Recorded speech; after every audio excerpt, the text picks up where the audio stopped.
All right, looks like we are live. How's everybody doing this morning? Just going to do a quick refresher on my browser to make sure it's looking okay for you guys at home. There we go. All right, so hope everybody's having a nice morning, a good start to their week on this Tuesday. And today's painting, we are going to be doing a mermaid silhouette design. So we'll be doing kind of a blue abstract background and doing the silhouette of a mermaid on top of this. So you do not need a traceable and you don't need to have a pre-drawn image on here. So this is Paint with Lovejoy. I think I forgot to put my little sticker on there.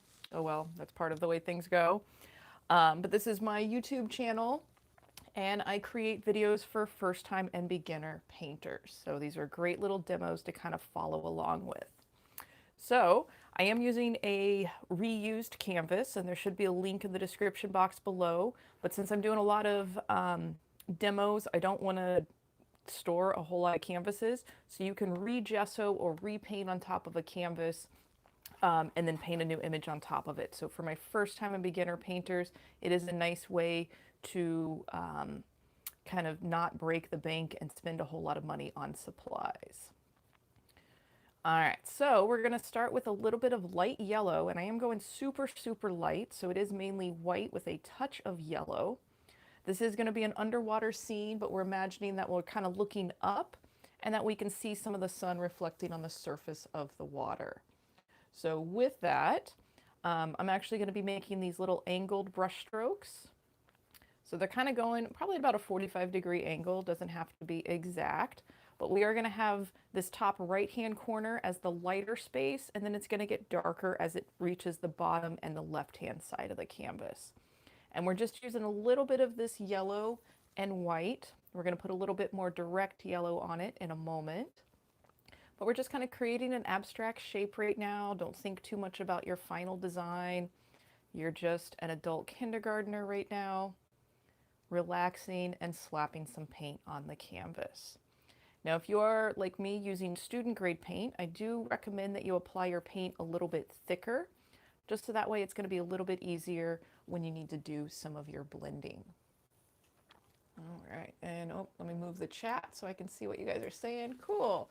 Hi guys, how's it going? Glad you guys can join me today. And yes, hope everybody is having a good evening or night, depending on where you are at. I'm in California, so it's 11 o'clock in the morning, and finally a sunny day. We've had a lot of rain. All right, so now I'm actually grabbing a little bit of that yellow, and we're just going to go right on top of it. This is the places where the sun is a little bit more intense on the water. If you do not want to add this to your painting, you do not have to. Completely optional. And same if you prefer just blue background in your underwater scene, you can skip this and just do this with light blue. So once you're done with your shades of yellow, and if you did want to put a little bit of orange in there, you can. I will not be doing that on mine. We are going to clean the brush really good. And what I'm going to do is take some of this white and just kind of going around the perimeter of the light yellow that we used. I'm going to make a little bit of a border with that. So super exciting, painting white paint on a white canvas, but we're giving this a bit of a border, so when we make our next color, the light blue, we're not going to turn too much green. I do want a little bit of green to shine through because I like that teal color for underwater scenes, but we'll be mixing our light blue into the white instead of the yellow, and this helps you kind of bring two different colors close together without overlapping them. And if you did this in a sky painting, you definitely probably would not want green in your sky. But since we're doing this for an underwater painting, if we do get a little bit of green, it actually just enhances our composition. Right. Okay, so we've got a few questions coming in. Awesome. And she's asking if the canvas needs to be textured. I did re-gesso this one, and that's where the texture is coming from. And when I teach my intro to palette knife classes or the just straight up palette knife classes, the textured canvas is beneficial. But if you're working with a brand new canvas that's nice and flat and smooth, that is just fine to use. All right, so now I'm adding this light blue, and again, mixing that color. Start with your white. Tiny amount of blue goes a long way. And again, as you're coming up next to the shades of yellow, you are moving it into the white, so it'll start to diffuse a little bit. And then just be very cautious, and with light pressure, you can overlap some of the areas where the yellow is. And you may notice that you start creating a bit of a green teal color. And just play with that on your canvas. You can have as much of that or as little as you want. And if you are painting on a stretched canvas, I do recommend that when you reach the edge with the color, carry that over the tops, the sides, and the bottom. And it's easier to do it while you are making the color, while you're applying it, compared to trying to make that color at the end of class. All right, so another question on here I'm seeing is, which brushes am I using? And these are actually Artist Loft brushes, and we had a discussion about Artist Loft a couple days ago. And these are one of the few brushes that I use for classes, and I've used them for years.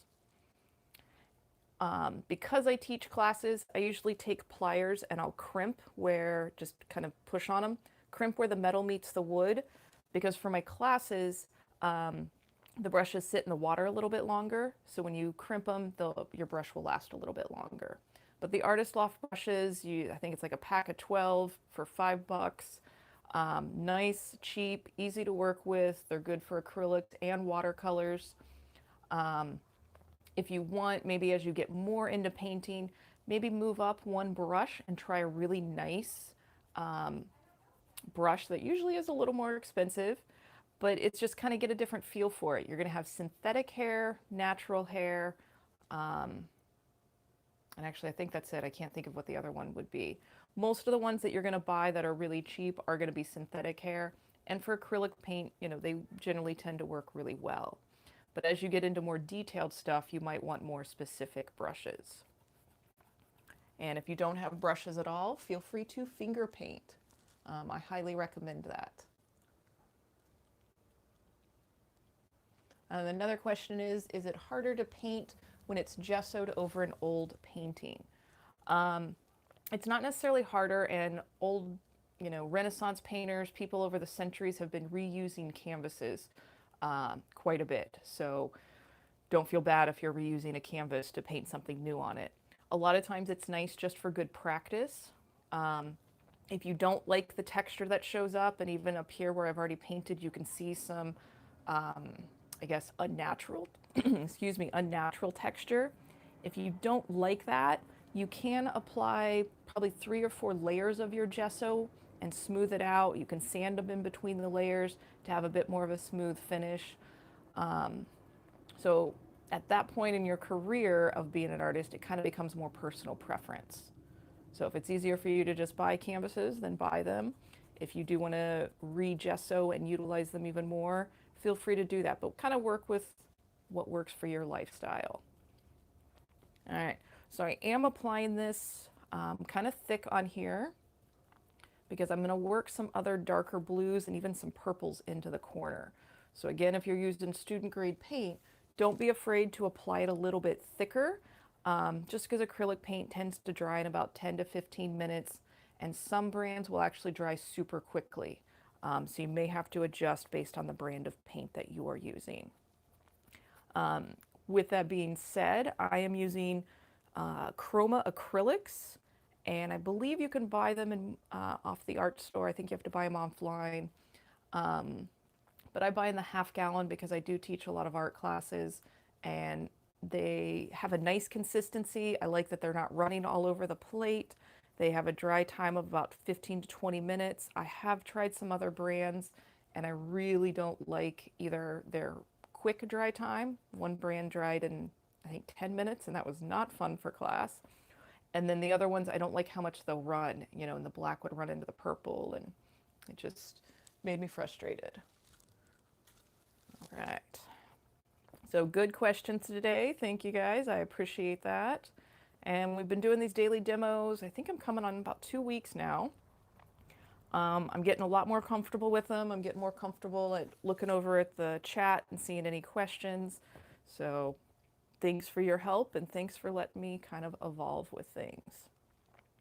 All right, so now I'm gonna actually go back to this area where we have this light blue. I wanna blend this a little bit more. So I'm gonna go back and make that lighter shade, and it doesn't have to be exact, and then literally just gonna slap that on top of it. And you're gonna notice that that darker blue and the lighter blue will mix together and create a new shade. It's literally exactly what you do on the plate to mix the color, but when you do it on the canvas, it's just kind of fun to play with that blending and just play with the effects back and forth. And for my beginner painters, don't get frustrated if you have to mix a color multiple times and maybe you don't get it right on the first time, or maybe it's way off from the first color. Be kind to yourself in the beginning stages because your brain's taking in a lot of information right now. It's learning every time you mix a color, oh, that's how it does it. That's where it goes. Okay. And it's taking and absorbing that information. So a lot of things that you're learning in the very beginning stages of painting will show up further along in your evolution of painting. So don't try to compare yourself to others. Just do a little bit better than maybe the last time that you painted. So now I'm actually grabbing that straight white, and I realized I did 2 or 3 spots before I mentioned that I was grabbing the white, so sorry about that. But same thing, I'm just grabbing that straight white, slapping it on there, and then kind of blending some of that in. So play with your transitions, play with your colors. It doesn't have to look exactly like mine. It can be different, but just use this as a base for how we're laying down our colors and doing a little bit of blending, but make it your own. If you need to, you can add a touch of water to your brush, and that will help with some of the blending, but you never want your brush dripping wet with acrylic paint. If you do that, you will find out very quickly why you don't like that, and you'll try not to do it again. Basically, the water just cuts right down back to the canvas, and you're left with a nice hole that you have to fill. All right, so a few other questions. Yes, I am using the flat brush right now, and very glad you enjoy painting with me. Thanks, Lacey. And let's see, other question from Sonia. What do you think about apple barrel? I know it's cheaper, but it's worth buying, and you love vibrant painting. All right. And for apple barrel and the folk art and stuff that I think you can pick them up at the craft store, they're usually like $1, $2, and it's, I think, like 4 to 6 ounces of paint. And those are considered really good for craft projects. If you Google one-stroke painting, that's where they are amazing. And it's really, really cool to see the one-stroke painting. So I do recommend checking that out. All right, so as I continue to talk, I'm actually just grabbing the blue, and we're going a little bit darker in the bottom right hand, bottom left hand, and bottom of the painting. So just the straight blue right now. And slapping it right on top of there and just blending it in with that wet on wet blending. All right, so back to what we call the folk art, the plaid, the apple barrel paintings, paint. They are going to dry a lot quicker, so you're not going to be able to do as much of this wet on wet blending on a large scale. You could probably do some of the wet on wet blending on a very small scale, maybe like a 2 inches, and do your blending and then move to the next section. So you might have to adjust how you apply the paint based on how quickly the brand that you're using dries. That folk art paint is really good if you're painting on furniture, painting on wood pieces. It does adhere to a lot of different surfaces, so it is really versatile. And it is nice that it is kind of cheap, and you can get quite a few different colors and not have to mix your own colors. So again, just kind of find what works for you. Even if you find like a combo of maybe you like the craft paint and you're also mixing it with regular acrylic paint as well.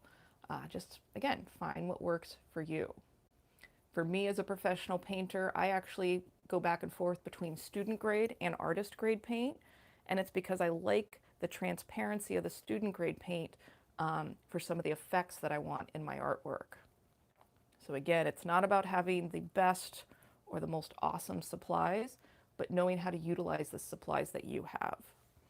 All right, so now I'm going to do one more dark space here. I'm going to mix that purple and that blue just because I personally like high contrast artwork. So we're making a really light area in the top right-hand corner, and we're going to go even darker in the bottom left-hand corner.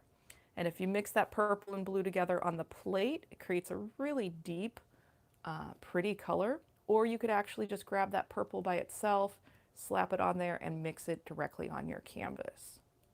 Again, just play. You are an adult kindergartner, you're just having fun. This is just painting. It is never, ever the end of the world. All right, so let's see. We've got a few other question next is Glockers paint any good? I personally have never used that brand of paint, so I'm not sure. I'll have to research that. All right, and next question is, my colors don't blend very well right now. I'm using the Master Touch. The blend sucks. So what are you doing wrong? What type of paint are you using? And I guess kind of how thick that paint is. So is the blender, the Master Touch blender, is that an additive that you're adding to it? Or is it like water? So let me know.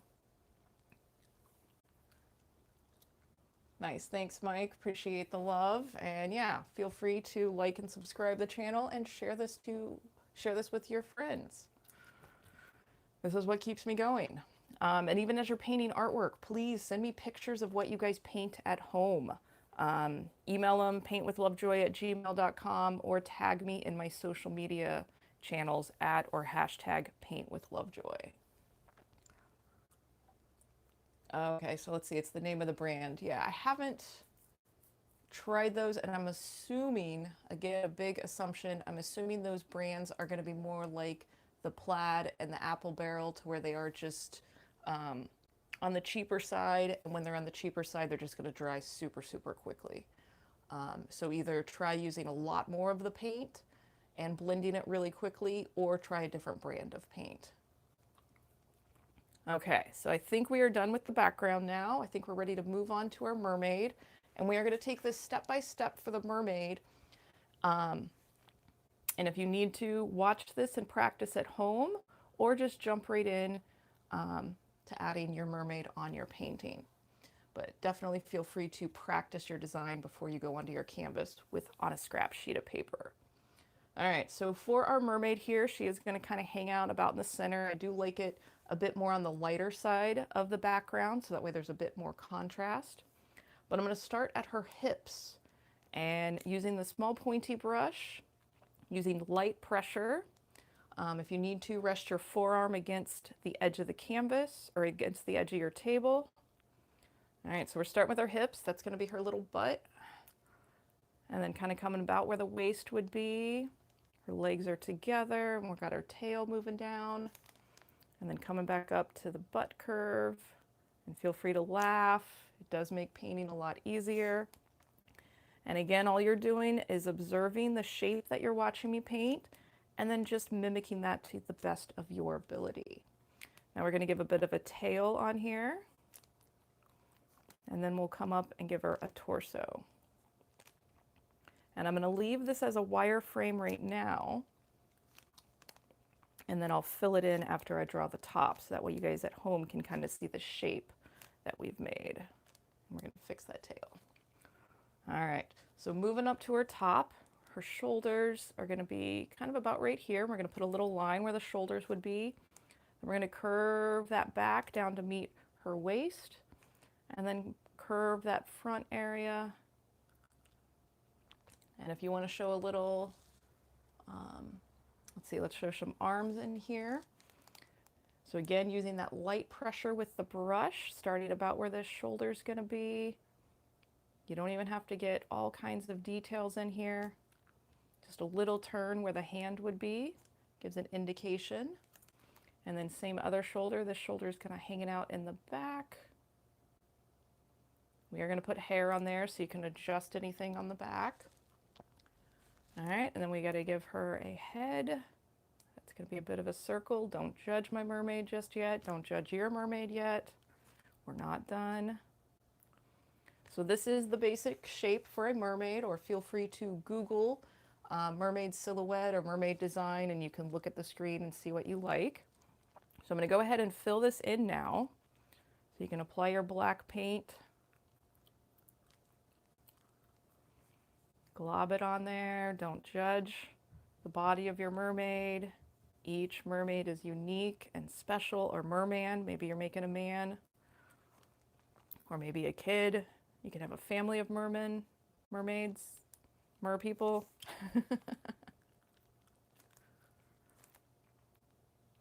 All right, we will put hair on our mermaid. And as you're getting into these final stages, you are about 2 feet in front of your canvas. Again, do not judge yourself too harshly. I want you to prop your canvas up, look at your painting, get out of your chair, look at your painting from about 5 to 10 feet away, and notice how it looks different, and you possibly like it a little bit more from that distance. This is the normal viewing distance for most things in life, and especially artwork. So again, do not judge your painting while you're up super close to it. And I'm just kind of reshaping the tips of the tail, filling in any little gaps where there might be some canvas showing through. And because I did re-gesso mine, there's extra texture I have to deal with. If you're on a smooth canvas, you might have a bit more better texture. All right. So next one is clean your brush off really good. And we're going to start adding hair. And you can imagine that maybe each brush stroke is a strand of hair, and you're going to overlap the back a little bit. I'm going to give her some nice flowing hair, and you can make it wiggle. Laugh a little bit. Don't take yourself so seriously.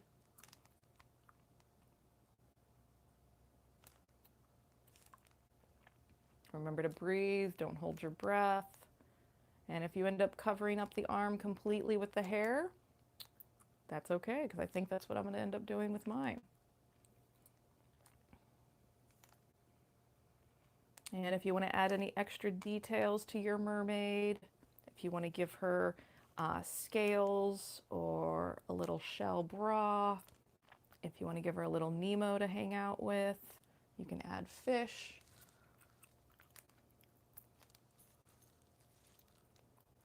And again, as you're doing the hair, mind your pressure. Light pressure is going to keep skinnier lines, and you can treat the brush kind of like a pencil. And that kind of helps keep a little bit of that light pressure. And my mermaid's hair just keeps getting longer and longer, so if that happens to yours, that's okay.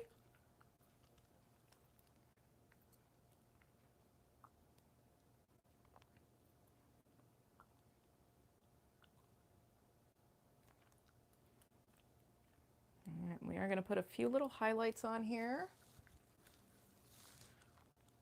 And then if you want any seagrass, you know, little pieces of seaweed, you can start putting some of the bottom of the ocean on there. And it can come off the edges of the canvas.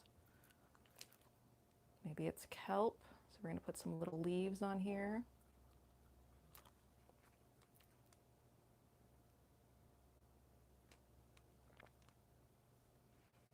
And again, they're underwater, so they're waving. They're in no great discernible order.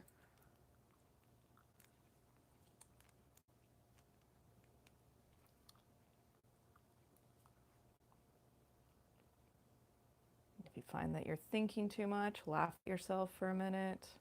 Come back to painting.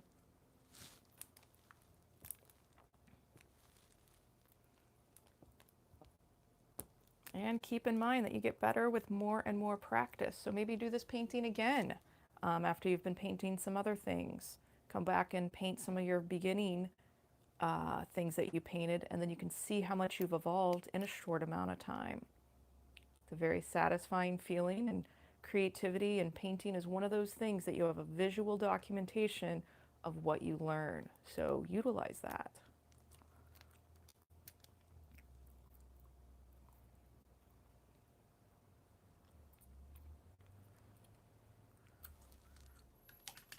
All right. Okay, so it is looking good on the screen. All right, we're going to do a few little highlights, and then I think that will conclude us. And good, still kept it at about 30 minutes. So Again, I appreciate you guys being able to help me practice at keeping these demos at 30 minutes. I do have some stuff on the schedule to do longer demos, so that will be coming up. All right, so a few little highlights. I'm actually going to take that yellow and white, a tiny amount of blue. We are going for a touch of that green. There we go. So just super, super light. If you don't want to do the green, you can actually just do this with the yellow and white, or you could even do a light blue highlight. And again, we're just going to kind of break up some of this space a little bit, and all I'm doing is just making little dots on top of the black. This does kind of give a little indication that we've got scales.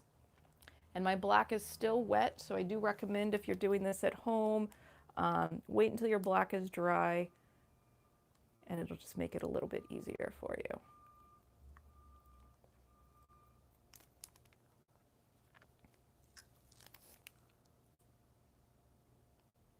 And all you have to do is just kind of observe where I'm placing them. You don't have to go in the exact placement, but just the general area. And all this is doing is breaking up the space and giving an indication of where our light source is coming from. Just going to make the color one more time.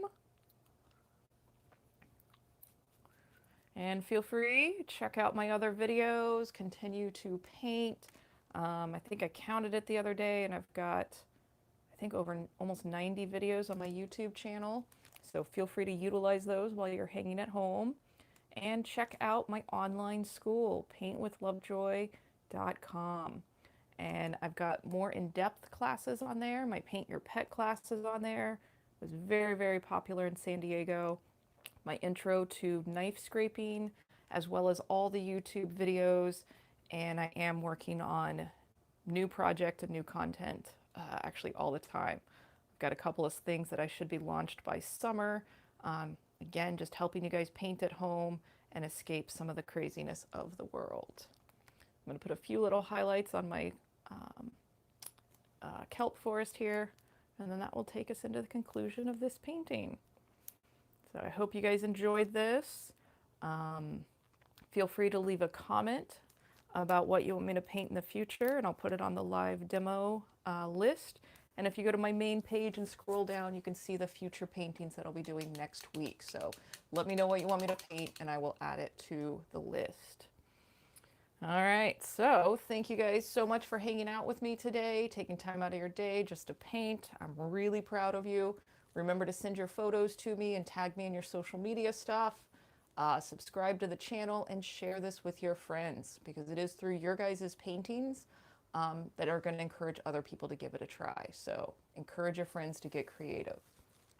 So until tomorrow, thank you again for joining me, and I hope you have a great day. Cheers.